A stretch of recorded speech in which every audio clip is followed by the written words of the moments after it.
ओम साई राम। स्वागत है आपके अपने चैनल साई जीवन माला पे। तो आज हम आपको श्री साई ज्ञानेश्वरी के अध्याय 1 की पावन कथा को सुनाएंगे। ज्ञान की कथा है।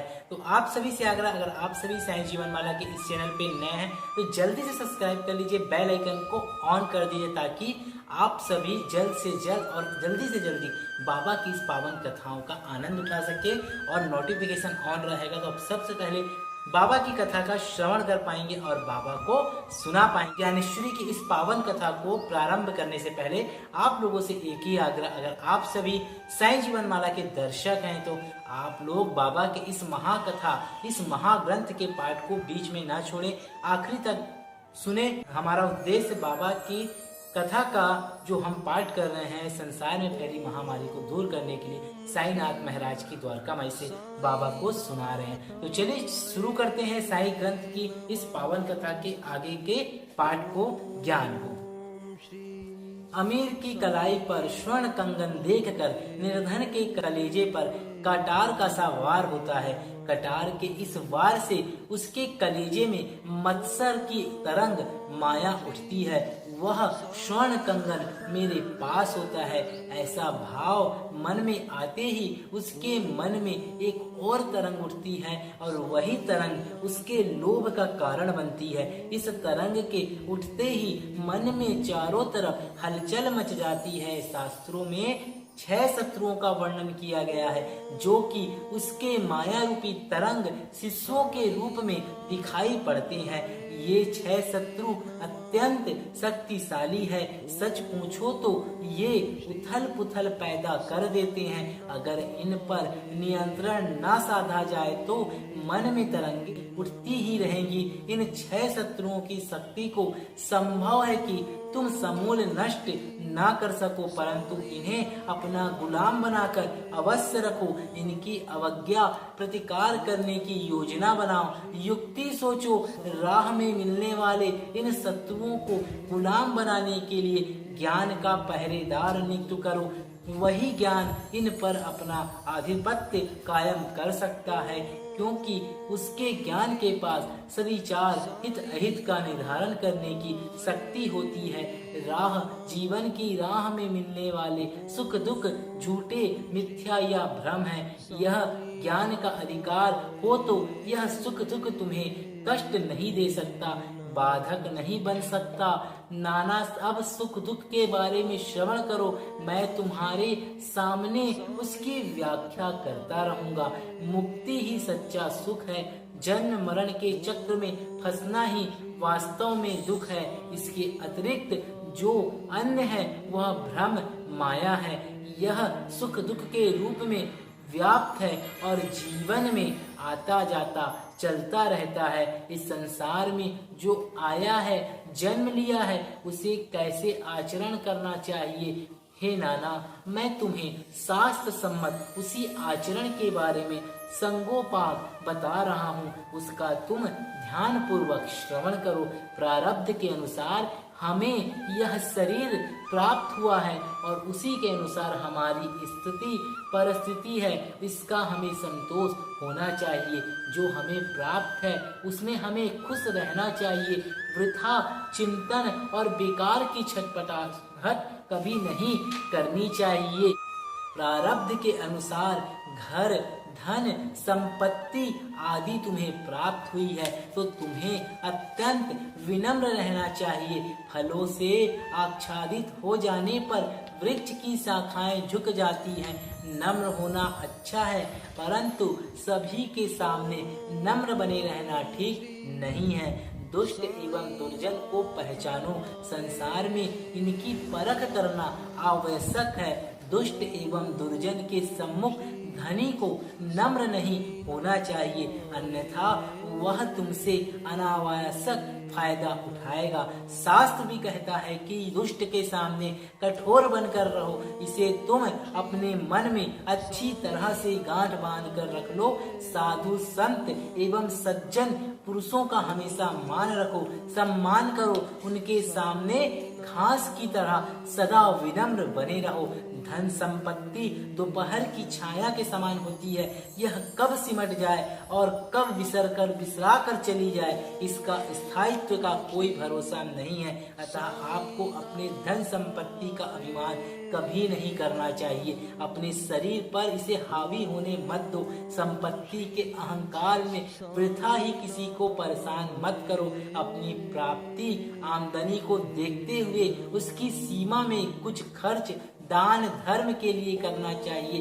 अंगुच एडवांस और कर्ज लेकर दान धर्म के लिए उछाल सामर्थ्य से अधिक खर्च कभी भी नहीं करना चाहिए। मतलब अगर आप दान धर्म करते हैं उसे उधार लेकर ना करें, अपने स्वयं के धन से ही दान धर्म करें। तुम्हारे क्रियाकलाप आश्वस्त कुछ समय के लिए है। प्रारब्ध के अनुसार मिली यह देह जब तक है तब तक वे तुम्हारे क्रियाकलाप हैं, मगर फिर भी क्रियाकलाप के लिए तुम्हें द्रव्य धन की नितांत आवश्यकता होती है। शरीर को भोजन पचाने के लिए जैसे पित्त की आवश्यकता होती है, वैसे ही क्रियाकलाप करने के लिए यानी संसारिक जीवन को चलाने के लिए वित्त धन की आवश्यकता होती है।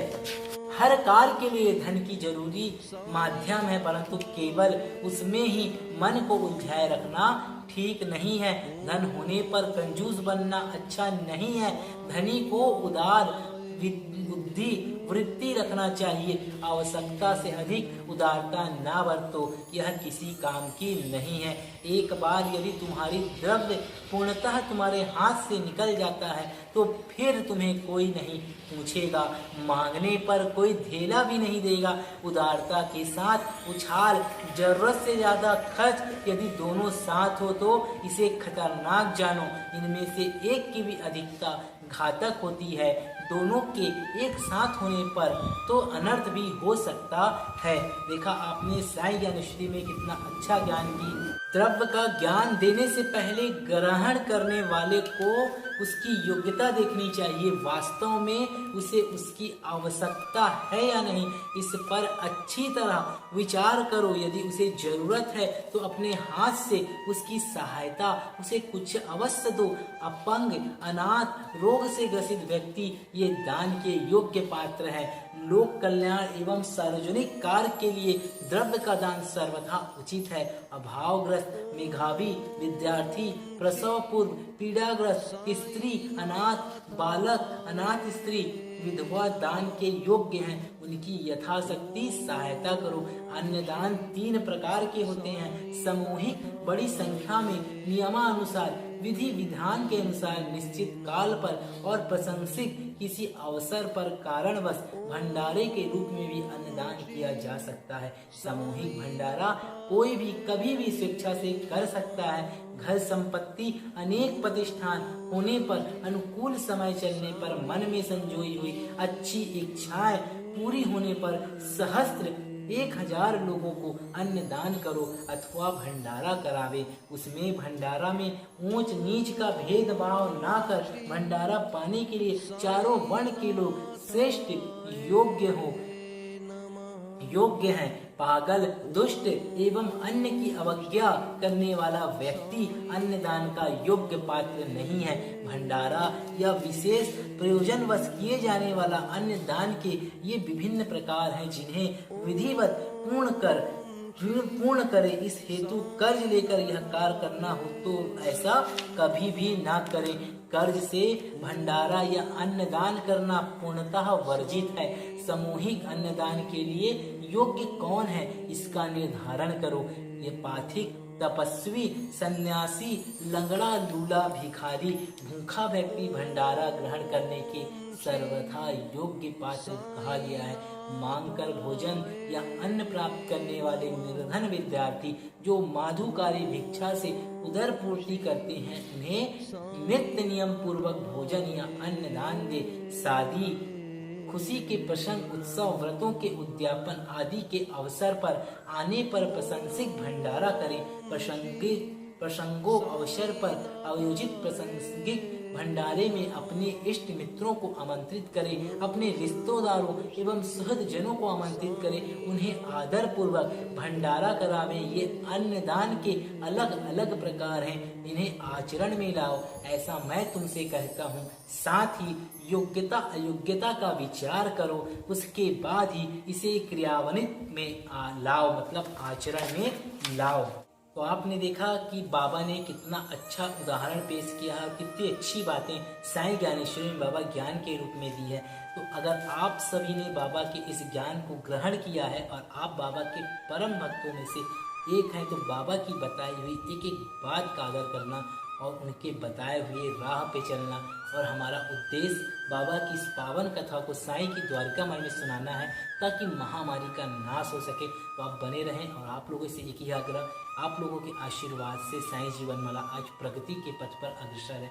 आप लोगों को बता दूं, साईं जीवनमाला चैनल का उद्देश्य गरीब जरूरतमंदों की मदद करना है और इसकी जो अर्निंग होती है हम इन्हीं लोगों में डोनेट करते हैं। तो आप लोगों से एक आग्रह, और मैंने राम गुप्ता लव के नाम पे और लव प्रीति गुप्ता के नाम पे 2 चैनल और क्रिएट किया हुआ है, तो आप सभी उसे भी सब्सक्राइब करें, ताकि उधर से भी सब मिलकर हम अधिक से अधिक लोगों की सहयोग कर सके। हमारा उद्देश्य ही बाबा की सेवा करना है, क्योंकि जीवन कुछ दिन का मेहमान है, आज है कल नहीं रहेंगे। जब तक जान है तब तक शान है, कुछ कर लेते हैं हम दान पुण्य, ताकि हमारा जीवन सफल हो सके। ओम साई राम। साईं ज्ञानेश्वरी की ज्ञान की पावन कथा अध्याय 1 की अभी जारी है।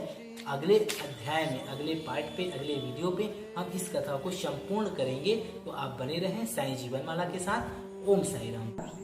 वीडियो ने आपके मन में, दिल में थोड़ी भी जगह बनाई हो, तो आप हमारे चैनल को सब्सक्राइब जरूर करें और इस वीडियो को लाइक, शेयर और कमेंट जरूर करें। जय साईं राम।